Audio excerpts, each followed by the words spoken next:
หมดกระพาพร้อมกันครับกราบกราบกราบกราบเรามีทางพ่อแม่ครูบาอาจารย์ครับทั้งหมดกล่าวคำบูชาพระรัตนตรัยพร้อมกันอิมินาสักการะพุทธังอภิปูชยามะอิมินาสักการะธัมมังอภิปูชยามะอิมินาสักการะสังฆังอภิปูชยามะอะระหังสัมมาสัมพุทโธภะคะวาพุทธังภะคะวันตังอภิวาเทมิสวากขาโตภะคะวะตาธัมโมธัมมังนามัสสามิ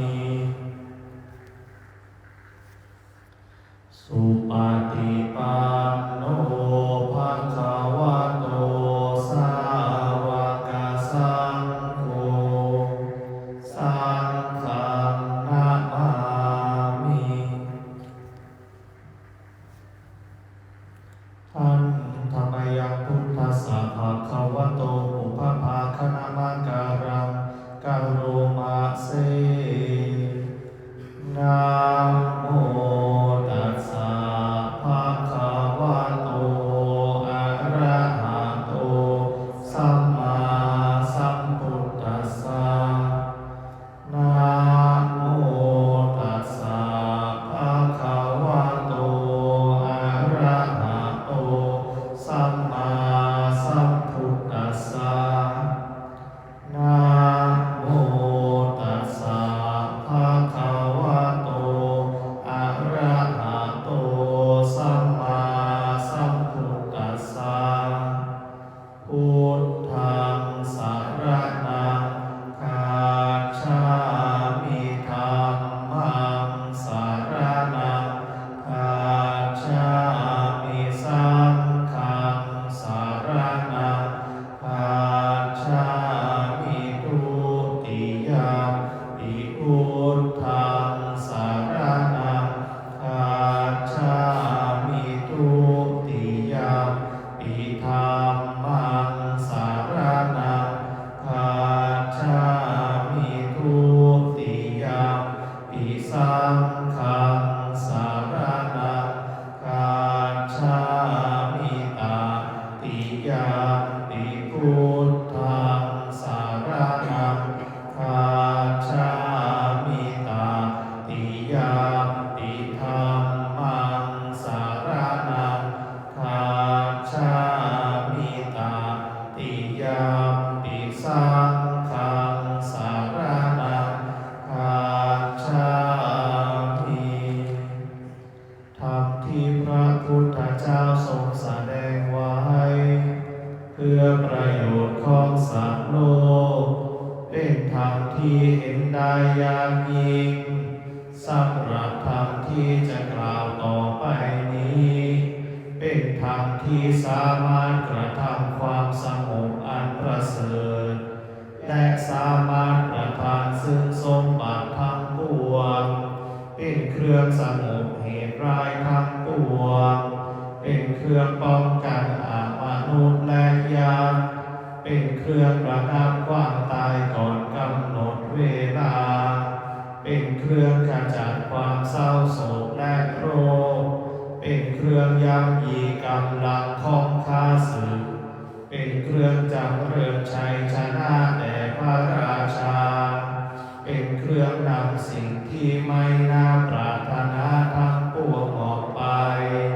เป็นธรรมอันประเสริฐข้าพเจ้าจะแสดงคุณธรรมเช่นนั้นตามสภาพที่เป็นจริง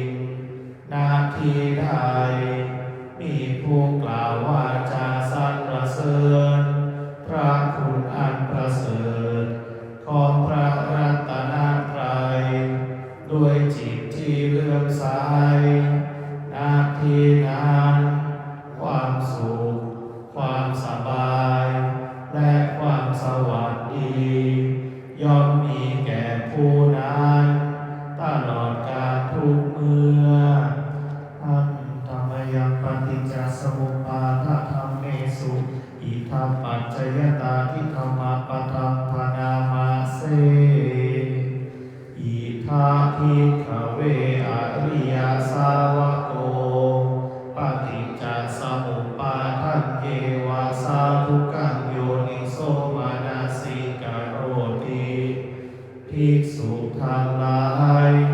อริยสาวกในธรรมวินัยนี้ย่อมกระทำไว้ในใจโดยแยบคายเป็นอย่างดีซึ่งปฏิจจสมุปบาทนั้นเทียวดังนี้ว่าอิมัสสมิงสติอิทังโหติเมื่อสิ่งนี้มีสิ่งนี้ย่อมมีอิมัสสุปาทาอิทังอุปัชฌาติเพราะความเกิดขึ้นแห่งสิ่งนี้สิ่งนี้จึงเกิดขึ้นอิมัสสมิงอาสติอิทังอโหติเมื่อสิ่งนี้ไม่มีสิ่งนี้ย่อมไม่มีอิมัสสนิโรธาอิทังนิรุจฉติเพราะความดับไปแห่งสิ่งนี้สิ่งนี้จึงดับไปญาติธรรมได้แก่สิ่งเหล่านี้คืออวิชชาปัจจยสังขาราเพราะมีอวิชชาเป็นปัจจัยจึงมีสังขารทั้งหลายสังขาราปัจจยวิญญาณังเพราะมีสังขารเป็นปัจจัยจึงมีวิญญาณวิญญาณปัจจยานามรูปังเพราะมีวิญญาณเป็นปัจจัยจึงมีนามรูปนามรูปปัจจยสาลายตนะเพราะมีนามรูปเป็นปัจจัยจึงมีสาลายตนะสาลายตนะปัจจยภัสโสเพราะมีสาลายตนะเป็นปัจจัยจึงมีผัสสะผัสสะปัจจยเวทนาเพราะมีผัสสะเป็นปัจจัยจึงมีเวทนาเวทนาปัจจยตัณหาเพราะมีเวทนาเป็นปัจจัยจึงมีตัณหาตัณหาปัจจยอุปาทานังเพราะมีตัณหาเป็นปัจจัยจึงมีอุปาทานอุปาทานาปัจจยภาโวเพราะมีอุปาทานเป็นปัจจัยจึงมีภพภาวะปัจจยชาติเพราะมีภพเป็นปัจจัยจึงมีชาติปัจจยชารามรณะโสกปริเทวทุกขโทมนัสสุปายาสาสัมภวันติเพราะมีชาติเป็นปัจจัยชารามรณะโสกปริเทวทุกขโทมนัสอุปายาสาทั้งหลายจึงเกิดขึ้นครบถ้วนเอวะเมตัสสะเกวรัสสะทุกขขันธัสสะสมุทัยโยโหติความเกิดขึ้นพร้อมแห่งกองทุกข์ทั้งสิ้นนี้ย่อม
ปัสสะนิโรโธเพราะมีความดับแห่งสลายตนะจึงมีความดับแห่งผัสสะผัสสะนิโรธาเวทนานิโรโธเพราะมีความดับแห่งผัสสะจึงมีความดับแห่งเวทนาเวทนานิโรธาตัณหานิโรโธเพราะมีความดับแห่งเวทนาจึงมีความดับแห่งตัณหาตัณหานิโรธาอุปาทานานิโรโธเพราะมีความดับแห่งตัณหาจึงมีความดับแห่งอุปาทานอุปาทานานิโรธาภาวะนิโรโธเพราะมีความดับแห่งอุปาทานจึงมีความดับแห่งภพภาวะนิโรธาชาตินิโรโธเพราะมีความดับแห่งภพจึงมีความดับแห่งชาติชาตินิโรธาชารามรณังโสกปริเทวะทุกขโทมนัสสุปายาสานิโรธันติเพราะมีความดับแห่งชาตินั้นแลชารามรณะโสกปริเทวะทุกขโทมนัสอุปายาสาทั้งหลายจึงดับสิ้นเอวะเมตัสสะเกวลัสสะทุกขคันทัสสะนิโรโธโหติติความดับลงแห่งกองทุกข์ทั้งสิ้นนี้ย่อมมีด้วยอาการอย่างนี้ดังนี้ชายันโตโพธิยามุเลสากายานันติวัตโนเอวะตองวิจัยโอหิจายาสุจายามังคาเรอาปาราชิตาปัลลังสีเสปาทาวิโมคาเรอาภิเสเกสัพพพุทธานังปัตโตปาโนทาติสุนักขันตังสุมังคาลังสุปาปาตังสุมุทิตังสุขาโนโหโตจาสุอิทังพระมาจาริสุปาทาทีนังกายกัมมังวาจากัมมังปาทาทีนังมโนกัมมังปานิทิเตปาทาทีนาปาทาทีนานิกาวานาลาภันตเทปาทาทีเนสุโขพุทธานังอุปาสุขาสัทธรรมเทสะสุขาสังฆาสะสามัคคีสามัคคานันตาโปสุโขกาติโยเสโตชะเนตัสสามิเกโคตาปะอิโนวิชาจารานะสัมปันโนโสเสโทเทวามนุสเสทิวาตาปาติอาทิโจรติมาภาจันติมาสันนาโทกาติโยตาปาติจายิตาปาติพระมาโนสัพพะมะโหระตังพุทโธตาปาติเตชะสาโรกายปารามาราภาสันตุติปารามังวิสาสะปา